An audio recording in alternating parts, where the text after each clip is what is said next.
мектебімізге 10 мен 11 сыныптар арасында әскери бөлім адамдары келіп бір тұтас ел, бір тұтас жер атты тақырыбында келіп сұхбат және өздерінің сабақтарын өткізген болатын. Бұл сабақта бізге әскери бөлімнің адамдары біздің 10 мен 11 сыныптарға өздерінің әскери бөлімнің қандай жақсы жақтарын өздері келіп түсіндіріп, бізге жақсы оқу орындарын ұсынып түсіндіріп берді.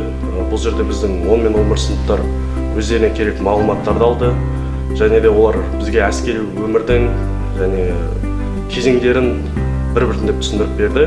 Бүгінгі сабақтан біздің оқушылар жақсы ой түйді деп мен айта аламын.